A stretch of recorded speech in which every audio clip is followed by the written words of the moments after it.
and welcome to another episode of the Nerdy Reads podcast.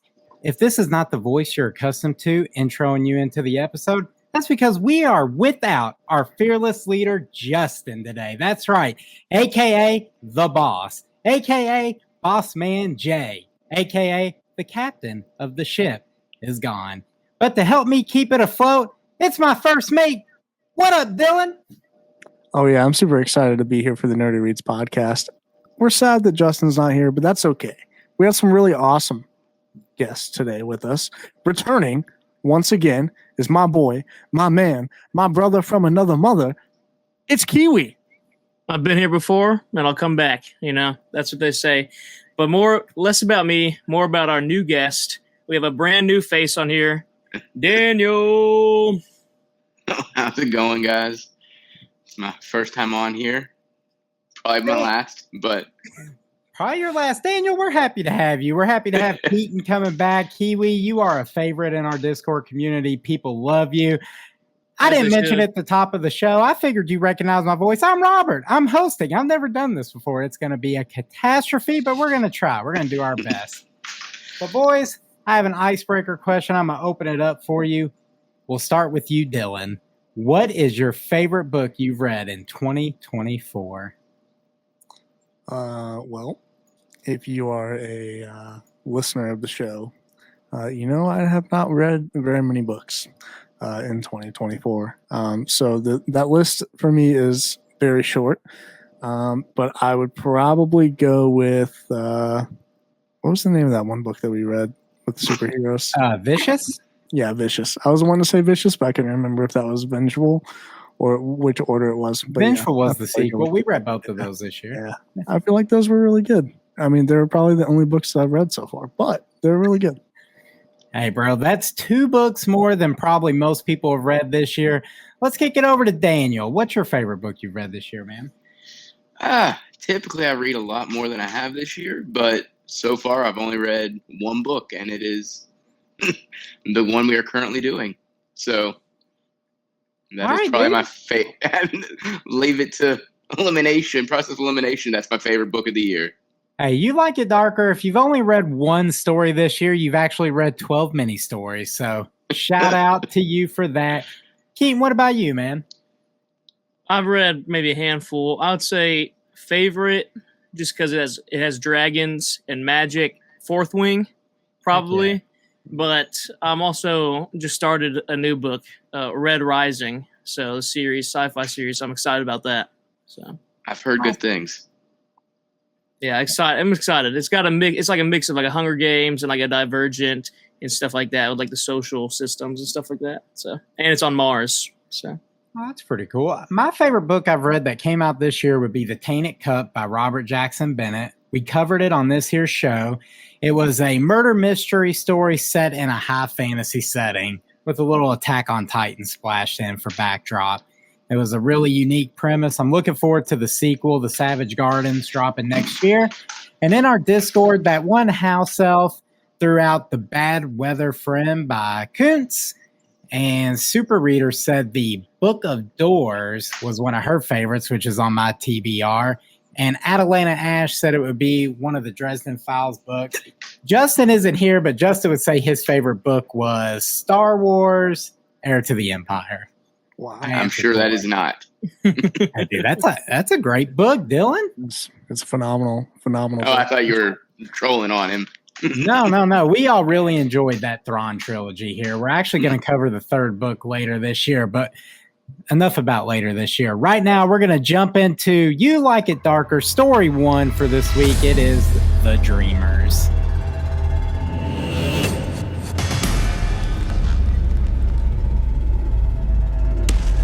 The Dreamers is about a Vietnam veteran, William Davis, who answers the call from an ad from Gentleman Scientist Elgin. I believe is how you pronounce his name. I don't have the audiobook. But he quickly learns some corners of the universe are best left unexplored. So, no lie, gentlemen, I had no idea what was going on when I first started reading this. I was confused. Mm-hmm. And oh, yeah.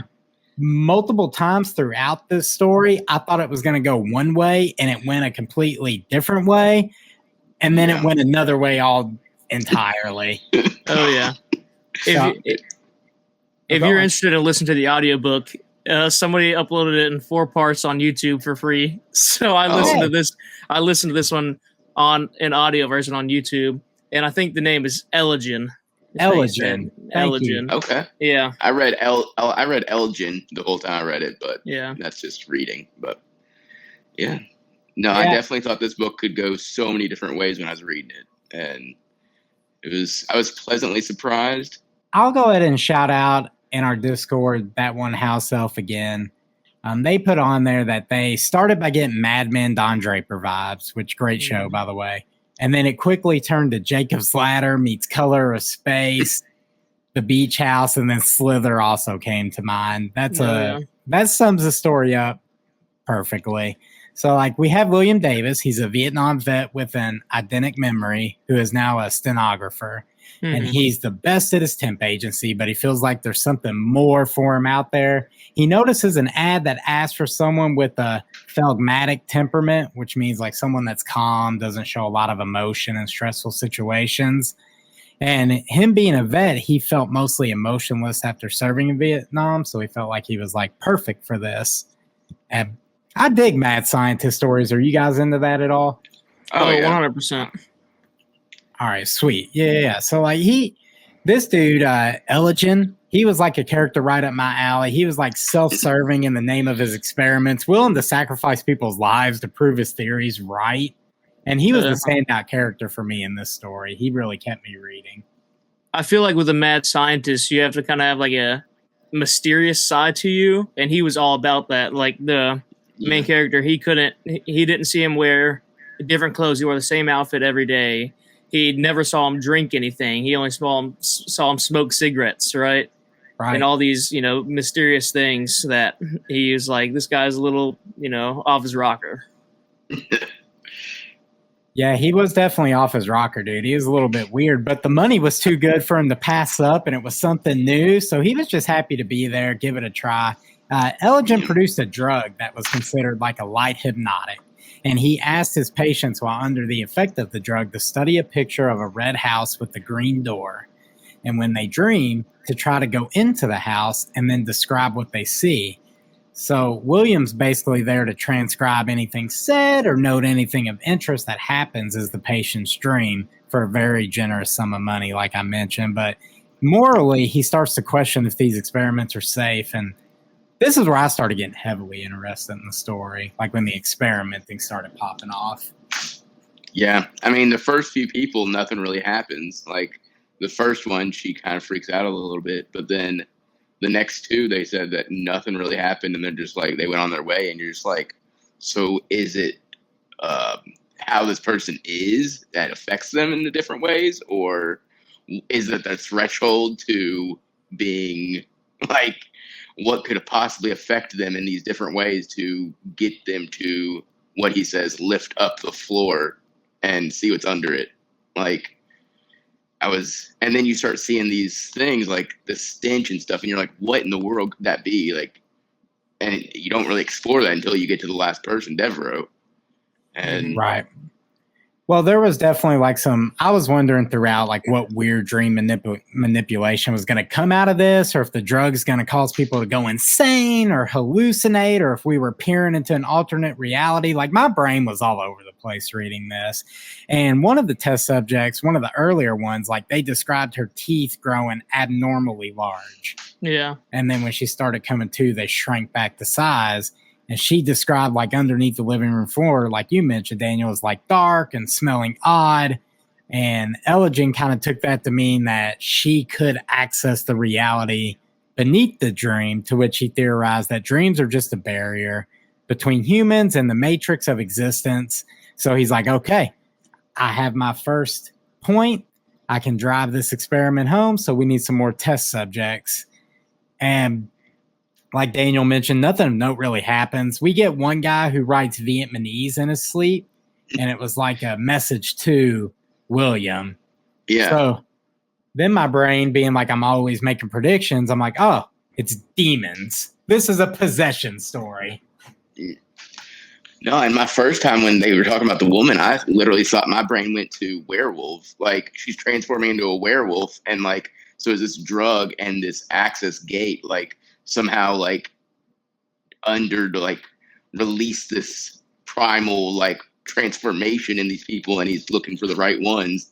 And because I was like, you think mouth coming out and everything, I thought literally like underworld like transformation and everything, and then it goes to the next one where it's like, okay, is it like a telepathy type thing? Not telepathy, but like a psychic, like because William didn't say anything. They didn't know really William was there except for setting up. So, and then the Vietnamese part, like how would they know that? So I was just like, where are they going with this? And then, like you said, the next two, nothing happens, and then you get this last guy who's the smartest of them all, apparently, who's like a mathematician professor. And he's the one who's able to really crack what's going on. Well, like Keyton, you were here last week for rattlesnakes, right? And like much like with Vic and rattlesnakes, like crazy stuff's popping off, and he's just hanging out. He ain't and leaving. And even, later on in the story, and even while it's progressing, William talks about like, I know this is like this dude is weird. These weird things are happening, but he's like, why didn't I leave? He's asking himself like why he didn't leave. I'm asking him too. Yeah, me too. Yeah, you did not survive Vietnam, William, to die in Castle Rock. Yeah, exactly. And I don't know if any. You go ahead. Oh, I don't know if any of you all have seen Tusk. I'm not. Oh, it's a crazy Kevin Smith movie. It is literally where this guy who lives out in the middle of nowhere, he writes in a Craigslist ad basically looking for somebody who I can just tell my story to, who will listen. So you have the protagonist go out there, and it's just this mad guy who starts telling him the story about like living in Iceland with walruses and stuff, and finding the beauty in walruses, and then all of a sudden he drugs this guy and tries turning him into a human walrus. And that's the feeling I felt from Elgin the entire time. Like, dude, this guy is like going to take William. He's paying him and everything, but he's going to take him and be his last subject or something. Something's going to happen with this. Like, it was too good to be true. I can see that like thought process while you're reading this, and especially like with that body horror theme that you mentioned in Tusk. Like, we get to our final test subject, Bert. And during the experiment with him, body horror is on full display. Like, my man's eyeballs turn black, they swell up, they split apart, and then those little black like tendrils fly out of his eyes and start running amok in the room where they run experiments. I wanted to say lab, but weren't they in like a bedroom? Like, it was like a dining room. Yeah, it was a dining room that he split in half. Right. Yeah. So, like, anyway, Bert dead. Bert gone. Like, stuff's popping out of his head. It's over. William realizes Elgin just committed murder, and now he's like an accomplice. You didn't think he was dead, bro? He died. I thought it was all gonna come back, and everything was just gonna go back to normal, and the guy was gonna wake up, and they're like, "Oh, well, this was crazy stuff." I didn't know he was gonna die, and they were gonna cover it up. Yeah. Oh no, dude. Elgin goes like crazy horror science guy, starts bagging up the tendrils. Like, he don't care as a dead body. Saying proof over and over again. Yeah. But the weird thing that got me was, whenever what's it? The last subject, Devro, is that his name? Whenever he went back to normal, he was still breathing though. So he was still breathing, but it was just like a husk of his body. I think that's how they explained it, which is super crazy because I kind of thought just like Daniel was like, oh, maybe he's going to go back to normal, but then they just load him up in the car. And Williams just goes about his business and loads him up like nothing's wrong. Like, all right, I've got to figure this out and get rid of this body. Like, are you getting paid enough for that? Like, at this point, I would just be gone. Like, there's a dead body here. I'm gone.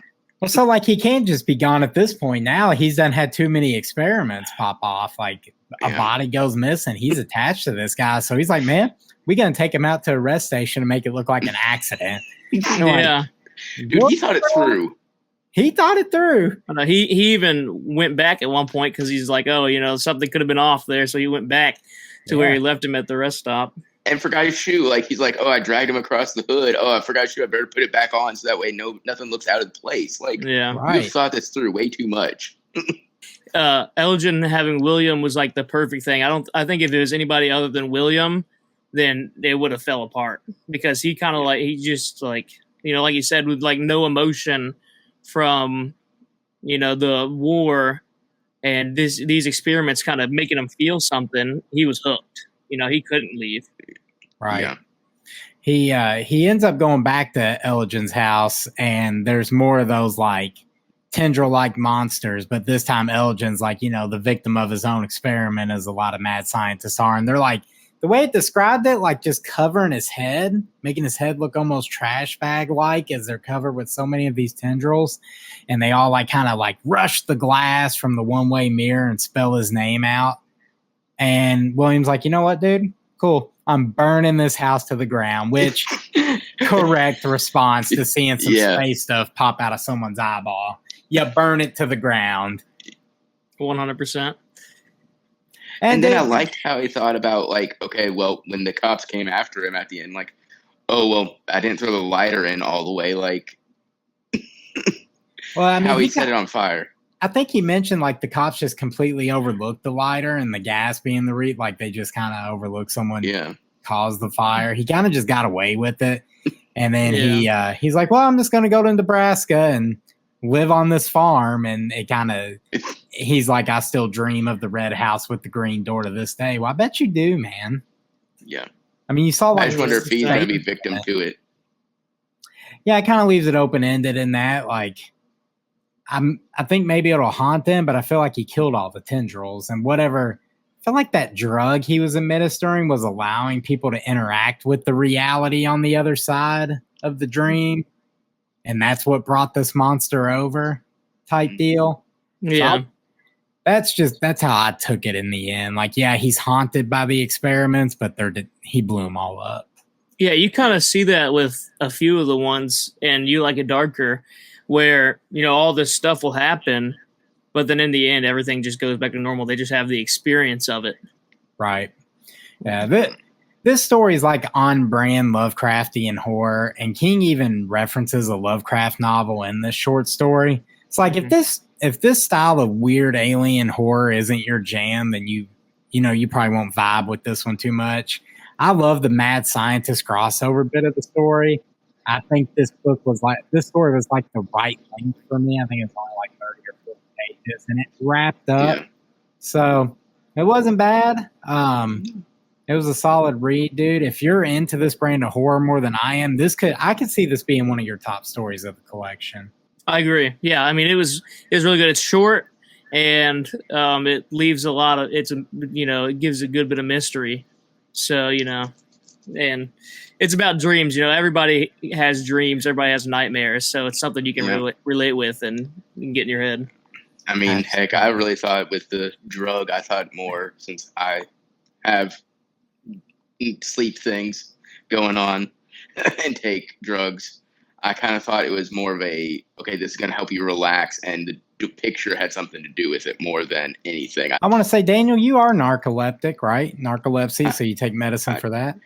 And that's literally what I thought about when this medicine was going on, because literally I take a drug at night that is, and they said what they smelled it. That woman smelled it, and she's like, this is mostly water. He's like, yeah, it's straight up mostly water. And that is what I take at night, is basically a drug with mostly water, and it puts me through a normal sleep cycle. And then I take it again, puts me through another sleep cycle. So kind of that I've really related to, okay, they're taking this medicine and and they're like, oh, it got the best sleep of my life. I had the best nap of my life. I didn't experience anything, but I slept so good. I really just was like, man, I wonder if that is something. It's maybe not about the drug. It's something going else on. And dreams really affect me anyways, because I lucid dream like crazy. So I was very into, okay, what are their dreams meaning and everything. Do you keep like a dream journal, dude? I don't. Have you ever seen the reality beyond your dreams? I have. Fantastic. All right, guys, it's time for the lightning round. So my first question I'm going to throw up here, I don't have the technology Justin does to put it on the screen every week. So I'm just going to ask you boys, who is your favorite mad scientist, if you have one? What you got? We'll start with you, Daniel. Oh, I would probably say, Dr. Frankenstein from Young Frankenstein, even. Like Young Frankenstein, Dr. Frankenstein. My favorite. Nice answer. Kiwi? Mine's more of a fun one. It's Megamind from the Megamind movie. the kids movie. No, it's all good.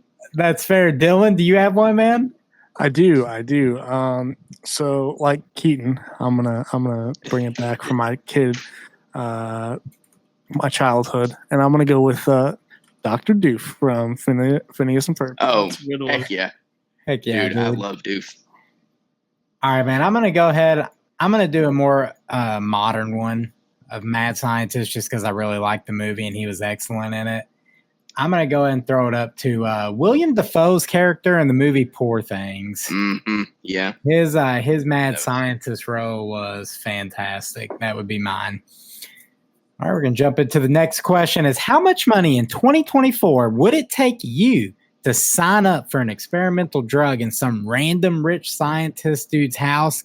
You have no knowledge of the experiment. He's just like, here's a bag of cash. Take this. I think I'm doing it for the $800. That's all it takes in 2024, $800. We could probably start a GoFundMe, dude. We can get something popping. $800 just to go in there and sleep, and maybe something will happen. Maybe something won't happen. Ugh. See, but you have no idea what he's trying to do, too. What drug he's going to give you. That's true. I'm saying $50K. $50K. I can pay off at least some stuff for my wife if I die or whatever. And Dylan, what about you, dude? You're shaking your head like it wouldn't take that much. I'm gonna need you gotta at least throw me a mill. Like no way. I mean, if it's like Keyton said, you're just taking something, you're gonna have the best sleep of your life. Maybe some tendrils pop out of your eyes. Maybe they don't. You leave $800 richer, man. I'm not doing it at all. Oh. You're not gonna do it at all. I have kids, man. I can't be taking experimental drugs. Yeah. Well, so did is it everything experimental? No, man, it's got to be approved. Especially in some random mad scientist's house. Like, yeah, no way, dude. All right, dude. Last one for this one. Favorite cosmic horror or Lovecraftian style movie? Do you guys have one, Daniel? Off the top of my head, I don't. Nope. All right, dude. No big deal. It's a niche genre. Keyton? It really is in this genre. I don't know a lot about it, but the one I do know is Cthulhu. So I'm going with that one. Big old tentacle guy.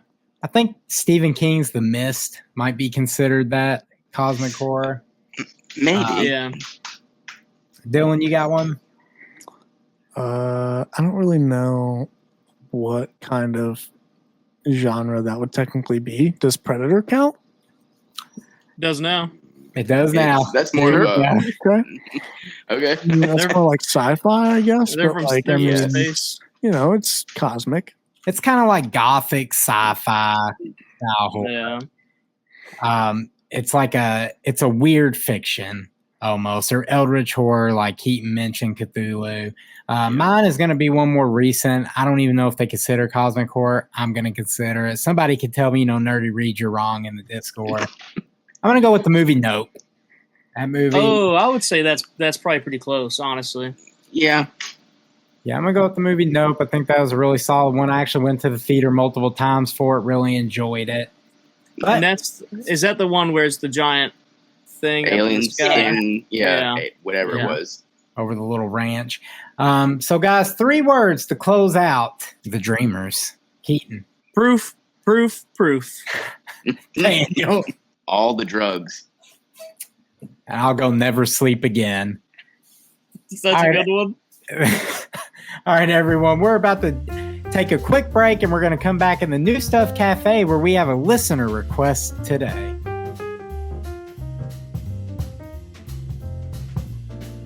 Before we jump into New Stuff Cafe, I mentioned that if we get something wrong, we here at the Nerdy Reads podcast like to make it right. And I got it wrong a couple weeks ago. I said the last co-op podcast was a video game podcast for people that hated video games. I digress. Tyler from the Last Co-op podcast reached out to me to let me know they do not hate video games. In fact, he loves Nintendo despite his co-host's contempt for the Switch. And the only thing he really doesn't care for is Xbox. He extends an invitation to my co-host, Sweet Baby Dylan, to come on the Last Co-op podcast and defend the Xbox. The Last Co-op podcast, they love video games. I apologize, you guys. Dylan, will you answer the call? Listen. Oh my god. When Phil calls, I answer. Okay, Phil Spencer, that is CEO of Xbox. Okay, You heard it here first. Look for Sweet Baby Dylan on a future episode of the Last Co-op Podcast. Let's jump into some new stuff, Cafe boys. This week we had to take a walk to the fridge for a listener request named Harper, who sent in a beverage called Ramune. This is a Japanese carbonated soft drink that was first introduced in 1884. It comes in what's described as a cod neck bottle, which is like it's actually a hefty glass bottle whose mouth is sealed by a round marble instead of a cap due to the pressure of the carbonated contents. And the name Ramune is derived from a Japanese borrowing of the English word lemonade. So maybe original flavor is just lemonade. So I guess we're about to find out, boys. Ramune is considered one of the modern symbols of summer in Japan and is widely consumed during warm festival days and nights. I'm going to figure out how to open this thing here. It's like you gotta pop the little green. You gotta push that through there. Push that through the cap, Dylan. Through the cap, You'll so I get can put it this. on. No, push No, that. get piece. this. Push that Yeah. out of that top cap. Oh, Yeah. okay. Like yeah. that. And then you pull it out, and then you just set it on top and just smack it down. Does it just come? There's actually- Does this blue thing just come off? Yeah. No, the blue No, thing no. doesn't come off. It's designed not Actually, to come ask off. Keyton. I was asked Keyton how to see do this. this, and there's actually instructions on your bottle if you look at Pull your it, just just bottle. pull it, lift just, it all the way yeah, off? you can just pull it off. Yeah. Okay. So what, I just put this on here and punch it? Yeah, You gotta take it off of the cap first. yeah. Well, you just want this part. You gotta No, push like push the outer the- wall out. Yeah. Oh, okay. Boy, look You at gotta us hit it learning hard. how to drink. You gotta do it hard, Dylan. Look at us learning how to drink Oh, man. natural beverages. Okay. It's got instructions here. It says peel off seal, lift green cap, Oh. push down the center to release. It's Like, satisfying. oh, That's I where get you it. can go anywhere. It All was satisfying. Oh. Is the marble just supposed to chill right there? Yeah, so you see the little notches right there? You drink it that way so the marble doesn't block the hole. Huh. Nice. What an okay, well, Oh. Yeah, Alright. I haven't had the original flavor, so there is really no smell to it Wow. around the hat. it's not bad. Yeah. It's really good, actually. Smells good. Dude, this is one of the better beverages we've had on this show.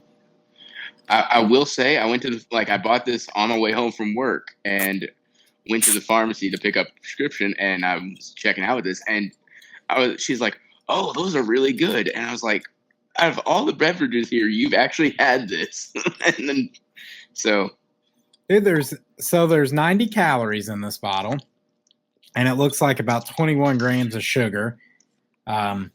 It's not bad. I bought this at Kroger from the international aisle. It was about $2.50. This is really refreshing. I don't know of anywhere around me that sells this beverage cold. This is something I could see me popping in a convenience store, like on a road trip and buying on a summer day. You know, you said it's from Japan, right? Have you heard the news? They're going to change the 7-Elevens in America to have more Japanese stuff. Really? So I think they're gonna get rid of like the hot dog rollers and start putting in like Hot stuff dog like roll? more Japanese kind of stuff. So you might see them at a 7-Eleven near you. America will riot if you get rid of hot dog rollers, dude. That's like a staple of this fine country. I've never seen anybody get something off of that and eat it. Then you Really? have not lived. dude, my I do it all the friend. time. I'm going to do it tomorrow. But Yeah. Ramune, I give this a solid 9 out of 10. I would actually buy this again. In fact, I've already downed the whole beverage just about. You finished the whole thing Yeah. already. I'm gonna finish it for sure. I still I don't get- know what original flavor is. I kind of expected it to taste like lemonade. It does not. It's It almost kind of like tastes like a Sprite. Sprite. It's- That's where I was going to go. Like yeah. lemon lime, man. Like Sprite. It's really good though. I destroyed this. Yeah, Mama's beverage. good. I got 2 more on the fridge for later. They're only like $1.50 at Walmart. There, Oh, really? Yeah. They were there $2.50 is a at Kroger. warning on the bottle to do not try to remove the marble. So All right. Yeah. I don't know, dude. There's just a warning. Don't remove the marble. Well, Nerd Reads After Dark episode. You can find it probably on our Instagram sometime. We might make a reel. Who knows? Yeah, dude. Make a reel of Dylan trying to remove the marble. So before we jump into our New Stuff Cafe game, no one's going to comment that this bottle looks like a toasty. That was just for Justin. Toasty. Toasty. All right, boys.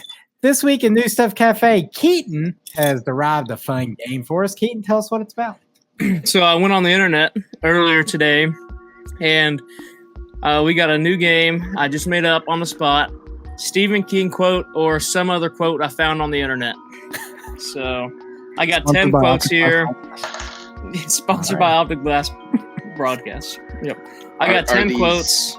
Book quotes or quotes that you've just done? Mix. Okay. So I think I maybe have one book quote, and the rest are like life quotes. Okay. And I have 10, 5 Stephen King ones, 5 other ones. So we'll see if we get through them all. The first one is French is the language that turns dirt into romance. Is that Stephen King or something else? That's Stephen King, baby. That is Stephen King. Well, yep, that's Yeah. Stephen King. Yeah. That one was like on the one of the top higher ones. So, all right, this next one is there is no good and evil. There is only power, and those too weak to seek it. Who is that? Stephen King or I would someone say else? it's Stephen King. I'm going to say someone else. Someone else? Dylan, what do you Someone think? Stephen King or someone else? Dylan through his headset. We lost got it. Did you Gotta hear be the? someone else. That ain't Stephen King. That's all right. You're correct. That's Leslie Headland writing right there. It's who's that? Who? Leslie Headland, aka director and writer of Acolyte. Wrong. That is a Wait. quote from Voldemort himself. Hold on, that's literally. I'm pretty sure they had that in the Acolyte. You They made probably him so did. mad, dude. He thought there was a half acolyte quote. He got up through his headset. All right. Do you all right, hate that here we show go. that much? It's terrible. The next quote. Don't leave me here. I'm in hillbilly hell. My IQ's dropping by the second. I'm becoming one of them. Is that Stephen King or is that somebody else? Dude, if you had Stephen King book quotes, I could see that being in his book. And because Yeah. I could see that being in his book, I want to say it's Stephen King. I would say it's Stephen King. I mean, politically and everything, that's Stephen King. I'm going no. He's Stephen. down south. Dylan's correct. That is Lightning McQueen. Yes, Nice. Oh my gosh. that's my boy. All right. Our next one is I am the literary equivalent of a Big Mac and fries. Oh, Stephen King. 'Cause that's what he is. Mm. That's right. That's Stephen King. This is fun. All right. What's dude, going to be the next one? All right. Get busy living or get busy dying. That's not Stephen King. What do you I'll- think? I'll go no Stephen King. I'm going Stephen King. Dylan's right again. Oh, That's oh my Stephen King. Oh my gosh. All right. I'm terrible at this. Here we go. Speak of the devil and he shall appear. Stephen King. Stephen King. Yep, Stephen King. That is incorrect. That is Bane, the Batman villain. Oh. All right, here we go. We got another one.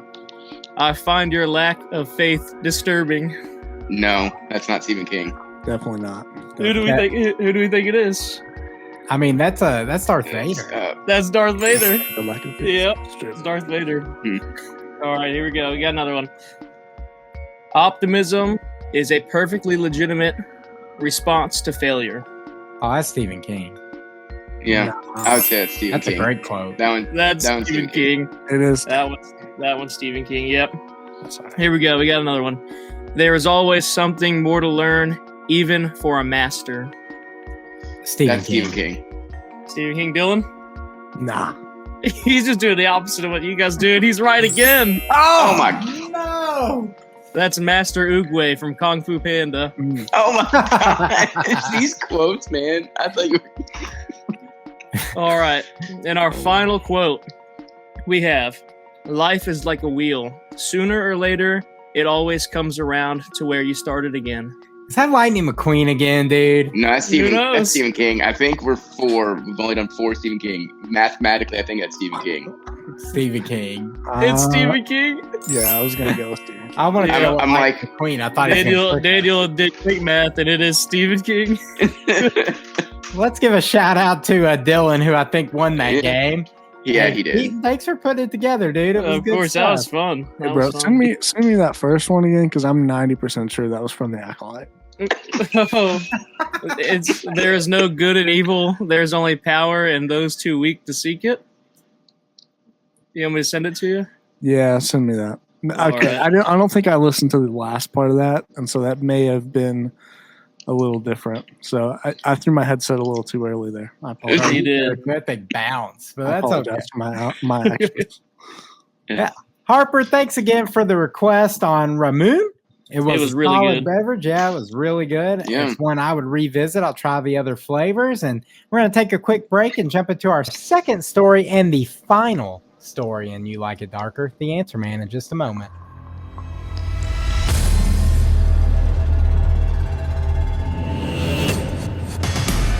While Dylan's over there pondering if Keyton's quote is from The Acolyte, his favorite TV show, or not, we're going to jump into our second book this week, The Answer Man.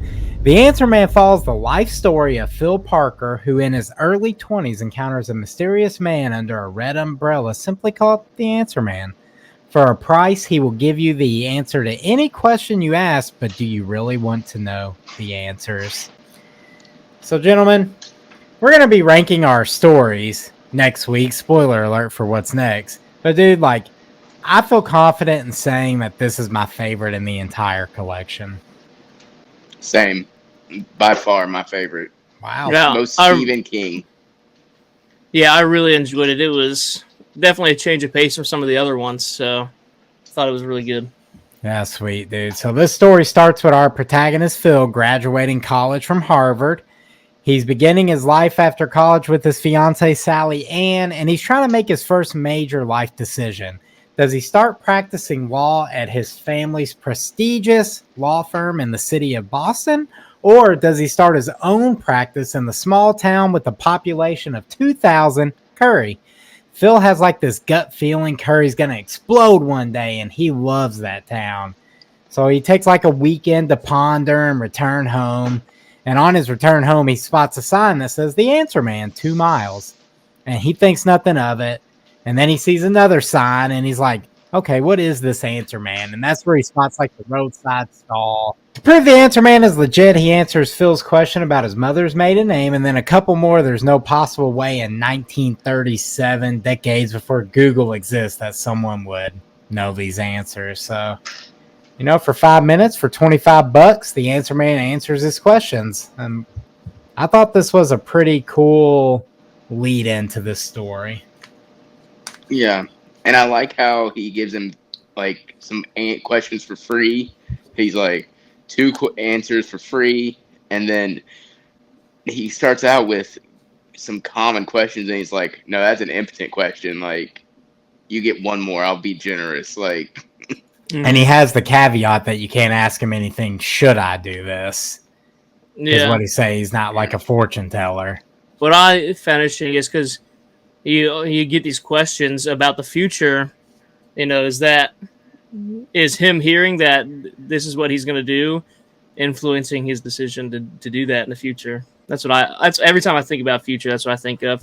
But I also found I looked up just like kind of some more stuff about it, and I did a quickie on it, and quick wiki, and a quick wiki, and on it shows like the conversion. So $25 back then is $530. You know now, man, that was, well, you know, yeah. So you can imagine for only 5 minutes, $530. And you could ask him any questions you wanted to ask, right? Yeah. Yeah. And he didn't put a limit on it, but I was surprised that he didn't start shooting off a bunch of questions. He was really taking his time, but he didn't ask a lot of important questions at first. It was like I believe he was like the way he didn't get a lot of questions in because he was looking for life advice and he was trying to phrase it in a way that he was. It was almost like a game of chess. He's trying to trick the answer man into giving him the answers to the advice that he sought out over the weekend, but he can't flat out ask it. So he's trying to figure out how to phrase it in this way. So he's like, he ends up like, yeah, you're gonna marry. Will I marry Sally Ann? Yeah, you'll marry Sally Ann. You guys are gonna be happy. Are we gonna live in Curry? That's him. Like, hey, if I open this, is it gonna be fine? He's like, yeah, dude, you guys are gonna stay in Curry, and you're gonna be happy in Curry. And he's like, but also you're gonna fight. He's like, there's a war coming up, and he's like, yep, you're gonna fight in that war. And he said, well, I'll be hurt. He goes, nope, you won't be hurt. And then he starts thinking, wait a minute, dude, there's more things that can happen to be hurt in war. Am I gonna die in war? And the answer man kind of gives him like a one-off. He's like, look, dude, for free, you're going to come back safe from the war. Yeah. All right. So then Phil like blacks out and ends up back in his car, and he's wondering if he kind of like hallucinated the whole thing. But as you continue reading the story, like the predictions come true. Phil marries Sally. He opens his practice in Curry. He builds that place from the ground up. He becomes a reputable lawyer. And then Pearl Harbor's attacked. And Phil goes off to fight in the war. And not only does he fight in the war, he like leads an important ambush to sway the Battle of Inwitoch. I know I butchered that voice. Yeah, honestly, that's how I read it too. Yeah, and he received the Medal of Honor, making him a war hero. So he comes back from the war and he meets his 3-year-old son Jacob. So that's cool. My man was away at war for 3 years. He comes back, boom, kid. I couldn't imagine being away from. I don't have any kids, but for you, those of you that do, being away from your kid for 3 years in their like most formative years too. Yeah, it's just and he volunteered, so it's not like he was forced to go. And naturally, his 3-year-old son's like apprehensive. He's like, "Who's this stranger?" Because I've just been living with mom for 3 years. You know what I mean? Like they don't have cell phones. Oh, Phil isn't calling Jacob every weeknight like, what up, buddy? I'm over in Japan. Nah, he's just, he shows up. He's got a stranger in his life, and then they kind of start bonding over, like, rolling a ball together. And then you kind of see, like, Jacob grows up, and they bond over baseball. And when Jacob's older, they end up at a Red Sox game, which I thought was really cool. I have memories of going to baseball games when I was younger. I played Little League in elementary school. I enjoyed the game of baseball when I was a kid. Most kids do. But Jacob tells Phil and his grandpa, he's like, one day I'm going to go pro. I'm going to be on that field. I'm going to be a Red Sox player. And shortly after, we get like a time jump to 1951, and Phil encounters the answer man for the second time in the story. Only this time, the price is doubled to $50. Oh, the time lowered to 3 minutes, and he made that remark that not even magic escapes inflation. Yeah. And wasn't this weren't they talking about French papers and stuff at the beginning, like with the wife and everything? And he had to go out of town to buy them and everything, so that way it didn't look bad. Yeah, he was talking about French papers early in the book because they were trying not to get pregnant. Not to get pregnant and everything, because his in-laws didn't like him and everything. And French papers is slang, for those of you that don't know, for condoms. Rubbers. Yeah, essentially. And then over in France, they actually had their own slang for condoms. It was called an English coat or a raincoat, I believe. I'm rusty on my condom slang. I'm sorry, everyone. Oh my god! No, actually, I was actually going to leave French papers alone, but Daniel brought it up. I think that's a great. I think being rusty on those names is a great thing. Yeah. I have kids. I haven't had to use it. All right, anyway, we're moving on. That derailed. So, what did you guys think of the second time he ran into the answer man? Where do you think the story was going to go here? Because I thought it was cool. The answer man didn't age. So, he sees him all these years have passed, but he still looks mid-40s, salt and pepper hair. That's when you can kind of be like, okay, this is some supernatural stuff going on. It's not just coincidence. Mm-hmm.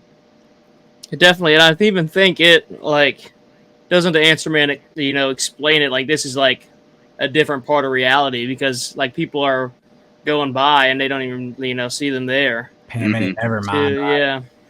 Yeah. they're like located in some special fold of reality, he says. And yeah. Mhm. Because like they were outside his son's school, and like his son was like walking by and everything with his friend. Yeah. And Oh, the answer man, or if you had a thought on the reality, go ahead, dude. Justin can edit.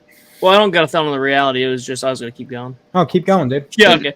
I was just going to say, this is like a kind of a different from the first time and the second time. The first time, it was like, yeah, these prosperity things, good things are going to happen. And now around the second time, it's like, you shouldn't run for the Senate. Your son isn't going to play baseball. And it kind of is a switch. The first time it was good stuff. This time I realized it was more, stuff you didn't want to hear. We went from like an optimistic outlook to a very pessimistic, bleak view of the future. And Phil had to kind of like move on and be like, well, everything he told me the first time came true. Like, what's going to happen here? And he begins having like this existential dread, like, oh no, something's going to happen to my son. This kid loves baseball. What could possibly make him not love baseball? Like he said, he's not even going to play in high school. So like here, Stephen King gives us a pretty awesome red herring. He brings a TV home and his son becomes obsessed with TV. And it's actually, to me, it was like kind of a neat commentary on today's society with screens in general. Like everyone's on a screen all the time and everyone gets absorbed in what they're watching on their screens. That's what happened to Jacob. He just gets obsessed with TV. He starts watching Westerns, movies, and slowly Jacob quits asking like his dad, hey, I don't want to play baseball. I want to watch these new shows. And that's a battle parents, like I have it in 2024, like being like, hey guys, let's go hoop.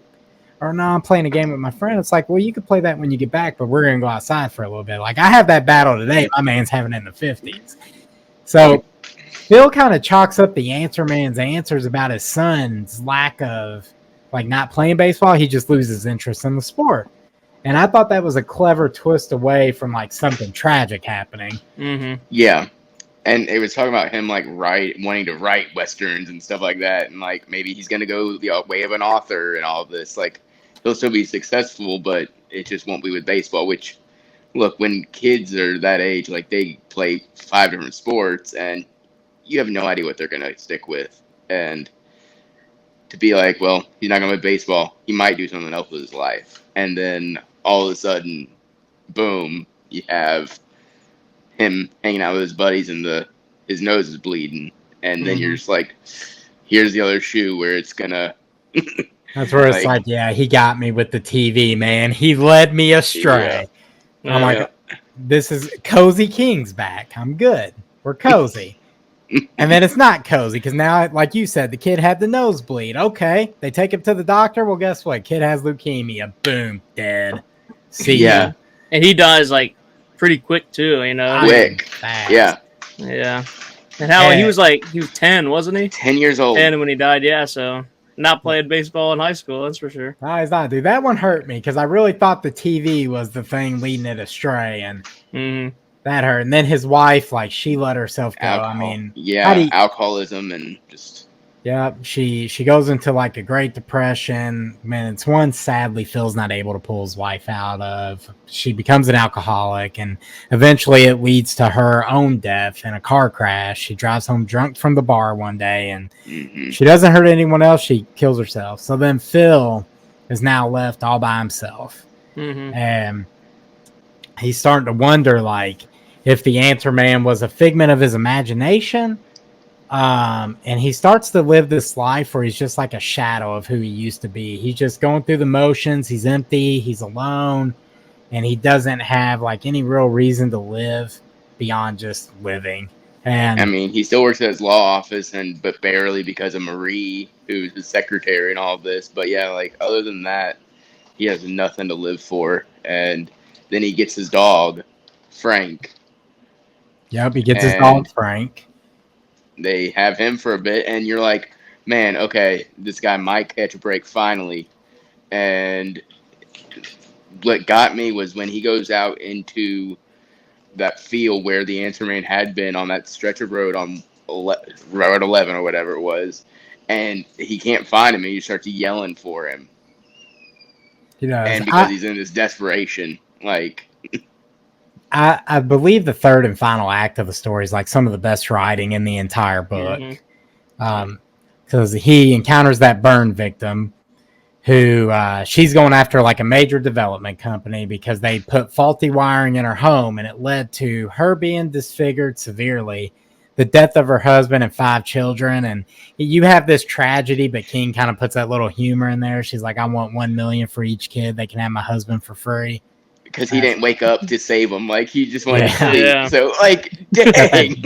You got that dark humor in there. So, like, the case kind of brings Phil back to life, and it gives him purpose again. For the first time since the death of his wife, he feels something. And he's like, you know what, man?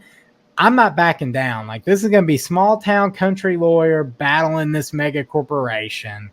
And it's a very long, arduous process. The burn victim herself actually ends up passing away during the battle. So he finds one of her brothers. Brother-in-law.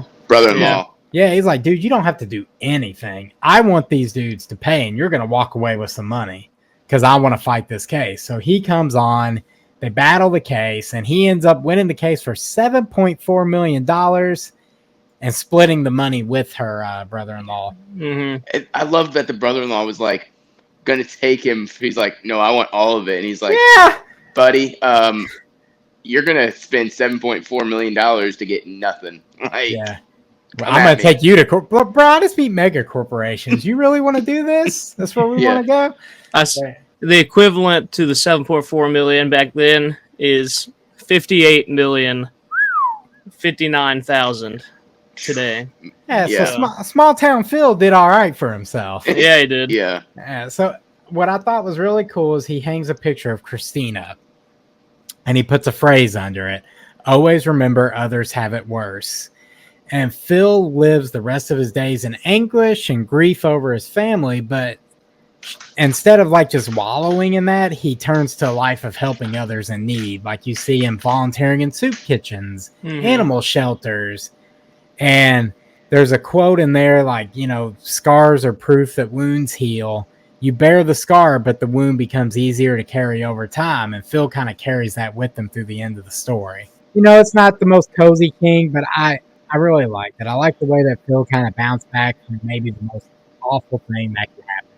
And I loved the ending. The ending was absolutely perfect because the very end, like I said, he had gone at one point in his life in that third act, and he couldn't find him. He was just yelling into the snow, basically, like yelling into this field. Then he finds him again when he's like 85 or like it was like something like that. And his dog had just died too, and he had to bury the dog. And but he imagined the dog with him still because the dog always rode with him for the past 12 years. So he goes there and he gets these answers of, okay, so where do we go? Is there some place where we go when we die? Like, is this it? And the answer, man, literally, I loved how King did this, where King has always been very ambiguous with, is there an afterlife? Is there a heaven, a hell? And in this story, he literally says, no, there is an afterlife. There is a heaven. There is a hell. Like, there are these things, and you will see your family again, basically. And I thought that was very interesting of King to kind of accept that religious side of things. Like, okay, there is this afterlife of everything going to be there, because he's never been very on the head of it. And I thought that was really interesting. And then when Phil gets back in his truck and he's like talking to his dog who's not really there, and then he just drives off. Like, it was really cozy. It really, when you have like Pet Cemetery, very dark, depressing the entire way through, and there's not really a redemption factor to it. It is just, okay, this is bleak. It's a bleak book. And this really kind of made peace with that and kind of like put a nice bow on things of, hey, you get that happy ending maybe, rather than this is terrible. Yeah, you can see a lot of from the beginning. You can see just like the roller coaster of emotions that Phil goes through, and it has really high highs and then also some really low lows, which is just throughout the story, just seeing how Phil reacts to all these situations and the desperation he has, and those worst of the worst moments, and the joy he has in the best moments is just a great. Stephen King did a great job just navigating. What can happen in your life. Yeah, Basically. and then the Answer Man really reminded me of Needful Things. Have you all read Needful Things? I have not.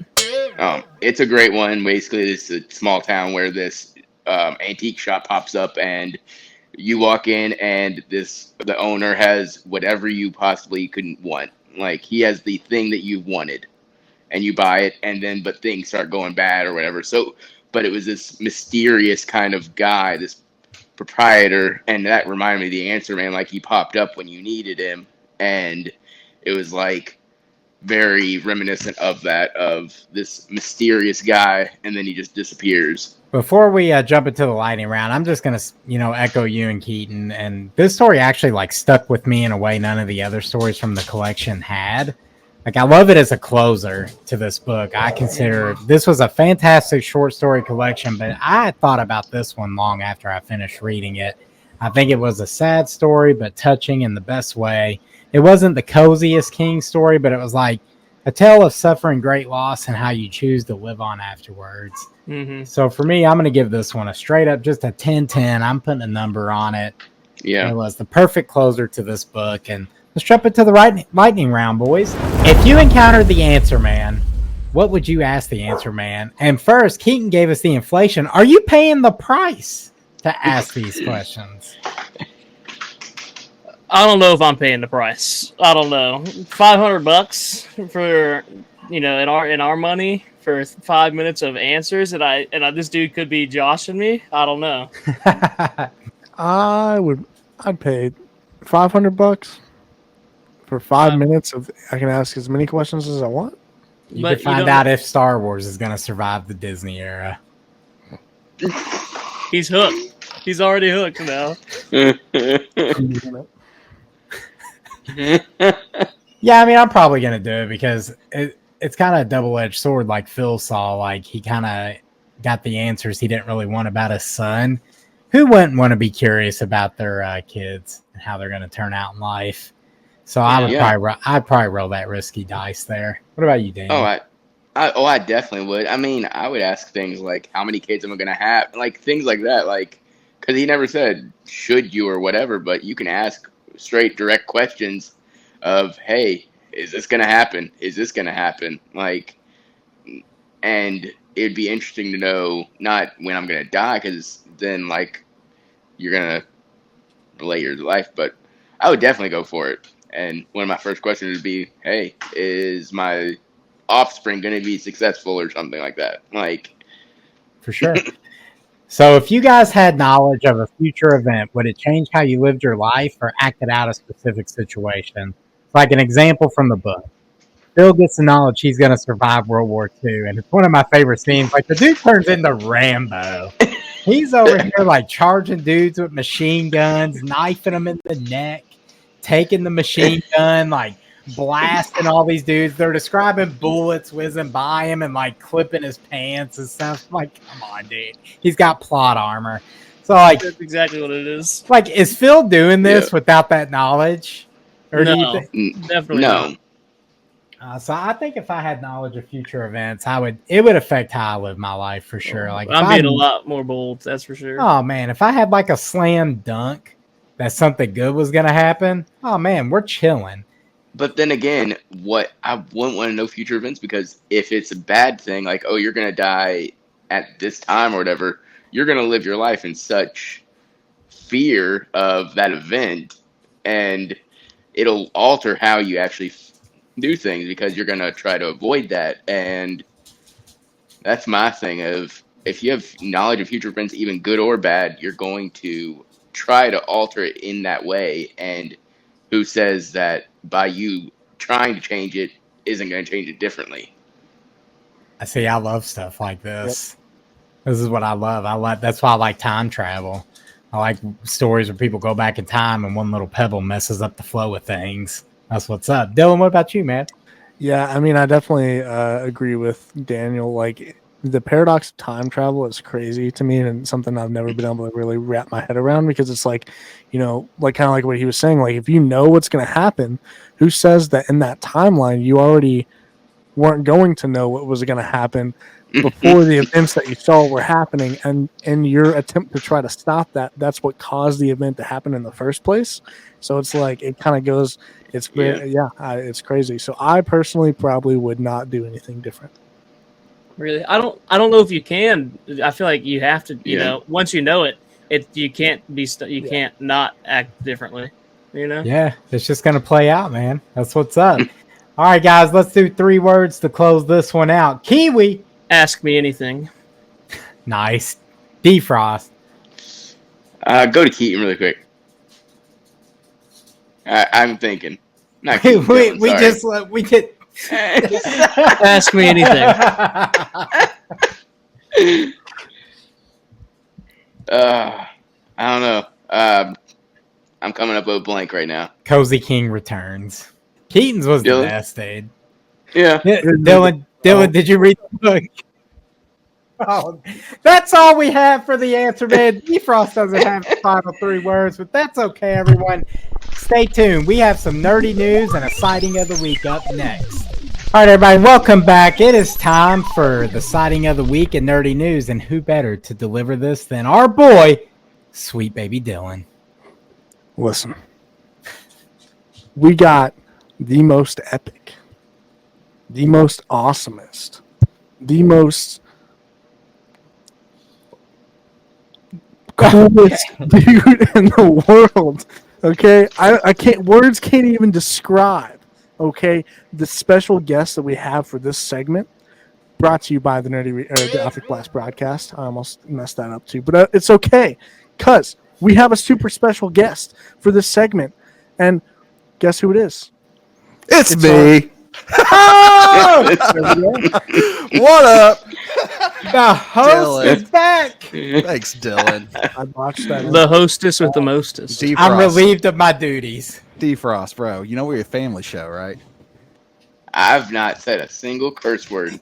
Bro, with the way that light hits your pasty skin and that Texas Chainsaw Massacre background you got going on, bro, I feel like you're chopping people up in your basement, my man.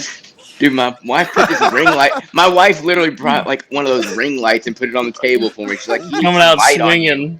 Coming out swinging. You know, I'm so happy, dude. My wife just got back from her trip. She brought me this great Bucky's hat? Dude, I was going to say. I got some nuts. And dude, those are so good. I got the anime nugget sauce. Let's go. Justin, welcome, man. I'm glad you made it. Dude, glad to be back, bro.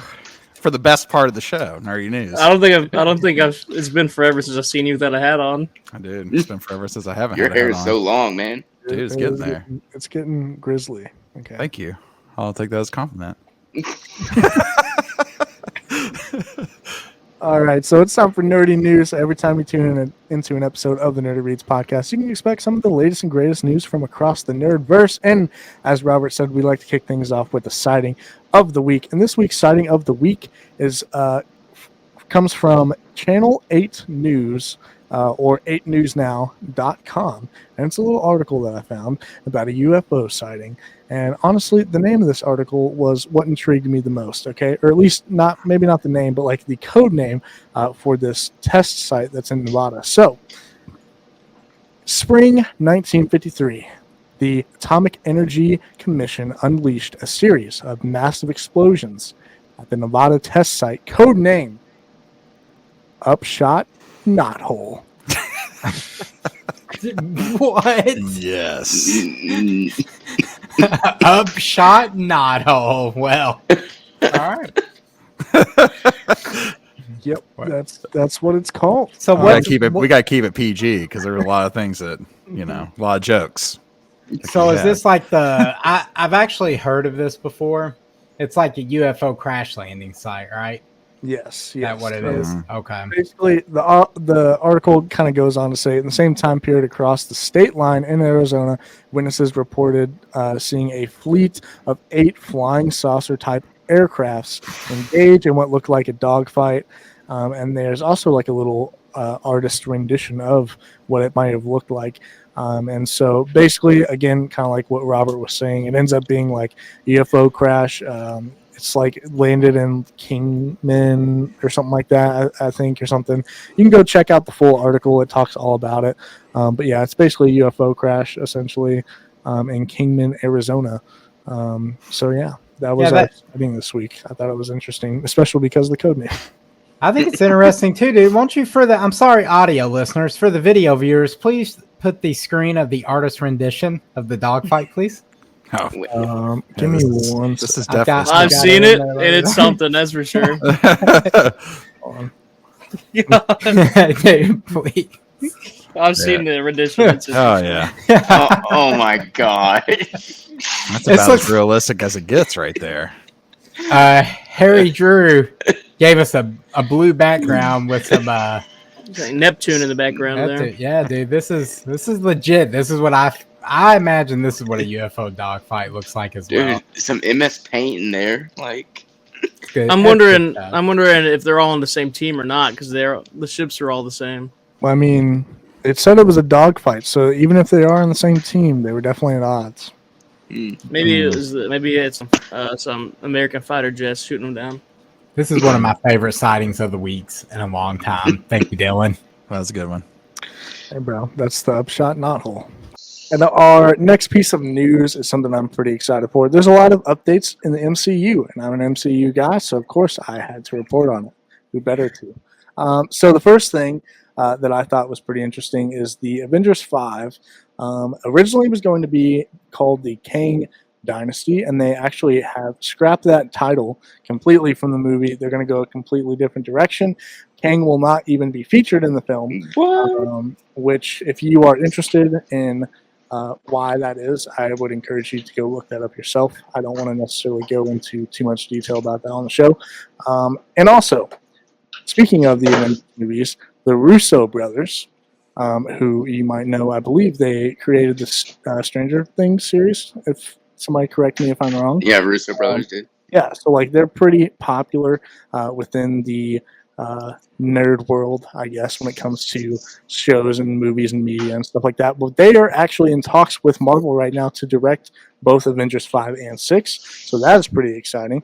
I think they're going to do a phenomenal job, and that gets me super hyped for the future of the MCU because it's been kind of looking like Star Wars a little bit recently. If I'm gonna be honest, you know? That new Captain America trailer was dope. That made me excited for the MCU. Like, yeah. I've been blocking it from my memory, just any of the new stuff, so I don't have to be That's sad. the best way. Dude, it's like comic books in general now. Just interact with what you want to. Don't try to watch all of it because you're going to go insane. Just interact with the characters you like and keep it moving, man. There you go. Yeah. Next. Yeah, that is very true. Hey, I'm super excited for it. Especially, you mentioned that it totally slipped my mind when I was thinking in news this week that Captain American trailer was awesome, especially seeing Red Hulk in there. So I'm excited for it. Mm-hmm. And speaking of MCU, more MCU. Oh, dude, it's all There's no way. it's so MCU today. It's all MCU, okay? Because Deadpool has some of the best marketing of all time, hands down. Oh, please tell me you're going to talk about the controller. Yeah, so the controller, as Daniel just mentioned. So Xbox, we talked about Xbox earlier. I'm an Xbox kind of guy, okay? They recently revealed a Deadpool and Wolverine special. That's actually a really cool little. That is awesome, dude. Down there. Did you get that out of? Did you actually get It says that? best friends. Did you get that out of like the little claw machine that they came in? Yeah, I did. Yeah, buddy. Yeah, you did. But anyway, so this Xbox console bundle comes with the special console Xbox or Series X and a quote unquote cheeky controller. I'm going to pull it Put up. a picture up, yes. Wait, maybe not. Well, I'll do it. We'll do it. We'll That's it. cool, Yeah, man. You go pull up the cheeky. While controller, bro. Dylan's getting the cheeky controller on the screen, Keyton, where'd you get the little keychain thing you had? Dave and Buster's. Dave and Buster's. Yeah, I went there. They had a big claw machine. They had, they got another one. It's right here. It's still in the box because I don't like this one as much. But it's just like a keychain, but it's like that big. So it was like a large keychain, and the other one was like friendship bracelets. But I wanted the enamel pins. Yeah, dude, I need So- those pins. I need to give Justin the Wolverine because he's the Hugh Jackman to my Ryan Reynolds. I have the same birthday as Hugh Jackman. So Wow. Here Thanks, it is. buddy. This is the cheeky controller. This is, for audio listeners, this controller has butt cheeks. Hmm. Yeah. So you can literally grip Deadpool's butt while you're playing. I'm gonna hold my comments for later. We'll just put this in the Discord. Hey, it's already in the Discord. Better Welder already shared this. Yes, thank you, Better Yeah, dude. I Welder. didn't see it. I've been slacking in the Discord. Truly a hero, better welder. Yeah, But, you know our Discord, man. Nothing like that gets by. Yeah. Also, speaking of Deadpool, there's also some other things I wanted to share. So there's also a new popcorn bucket it's like Baby Deadpool, which is not as a little more family friendly than the previous popcorn buckets that came out. So I thought that was pretty cool. And also, rumors of Matthew McConaughey playing a variant of Deadpool in the Deadpool and Wolverine movie. I'm super excited for that. That's gonna I be can't fun. wait to see this. That's movie. even Dude, that's it's good. Yeah. Bro, you know what? It's been at least 5 episodes since we talked about popcorn buckets. I Hey, feel like we Jay, need to have a cheer. We need to have a cheer sound effect going on right now. It's been 5 episodes since we talked about popcorn buckets. But here we are. We're back. we had to take a break after that interesting Wolverine bucket reveal we showed on this here show. Yep. And the Acolyte doesn't even deserve to be mentioned, so I'm not Then even, let's not mention it. There's your Acolyte news, everyone. I'm glad it's over. Wow. Maybe I'll actually do a video like I said I was going to when it originally came out because I have a lot to say about that. So look for that in the future. But with that being said, Robert, you know what time it is? Man, it's time for What's Hot.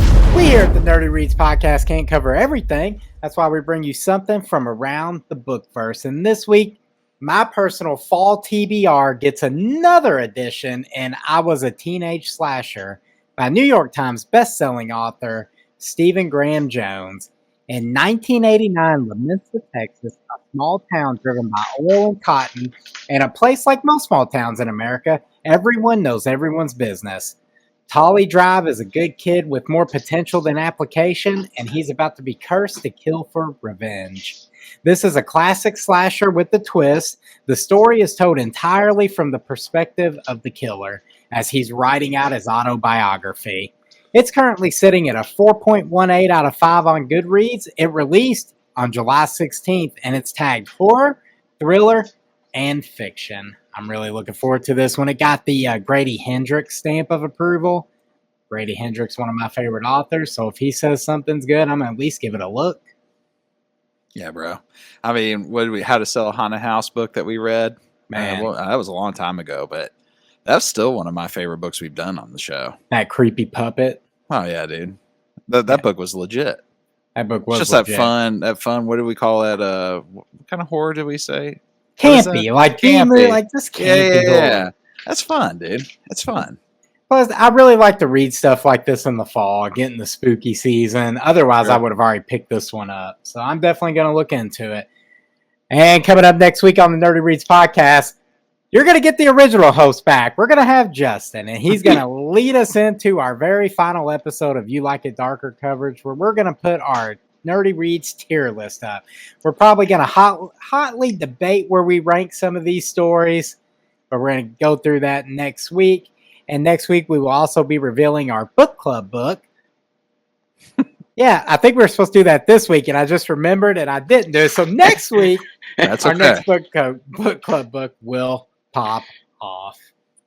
Yeah, so really with the tier list, we'll definitely say something in the Discord about it, but would love to hear your tier lists that you have for this book for You Like It Darker. It's been a really cool ride through this. I'm excited to talk about it next week as the book as a whole. Kind of we'll review it and we'll also give our tier list. So looking forward to that, bro. Looking forward to it as well. Keyton, Daniel, thanks for guesting on the show and helping me not completely crash and burn. I appreciate both of you. Yeah, thanks for having me. Sure. I did what I could to keep it afloat. I'm not going to lie to everyone here. Dylan can vouch for me. Dylan hard carried this week. His back's hurting right now. So with that said, thanks for the hard carry. We can't get out of here. We should not get out of here without some advice from Dylan. I didn't even do the whole outro. We need Justin back. Okay, one thing that we'll say before we go into Dylan's advice. Hey, subscribe to our YouTube channel. Yeah, It's please. great. We're like, almost there. subscribe. We're almost over that 50 burger. We just need a few more. So go ahead You can and give see us a all our sub. beautiful faces. That's right. It's Hey, way and more you can fun find to us on watch us. Instagram, Twitter, Goodreads, at Nerdy Reads Podcast. All right, Dylan, hit us with the.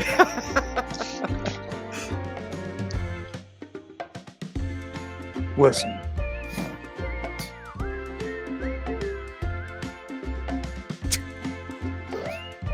Every week. It gets so much longer every week. Daniel's falling asleep. Look at him. Oh, I am. It's past my bedtime. Oh wait, his screen's frozen. Dude. It's His terrible. face, dude. It's terrible. For Oh, those of you who are on, dude, Daniel, I just thought he's been Oh, my. looking like that for the past 4 minutes. I was like, my man's legitimately asleep with his eyes open. Did my screen really freeze? you're it's- scarier than Nicolas Cage in Long Legs right now, dude. Oh, Dude, Was Nicolas Wow. Cage in that? oh yeah, he was Yeah, he's serial the killer.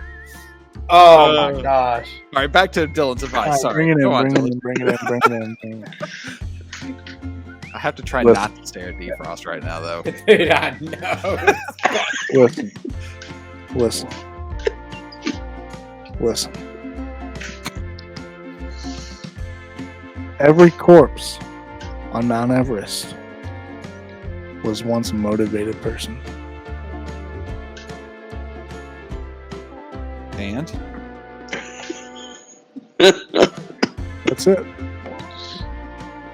wow, that feels less like advice on and that. more like a statement. Chew on that. He's like, listen. I'm to scared it. now. It's like one of those read that again statements or something.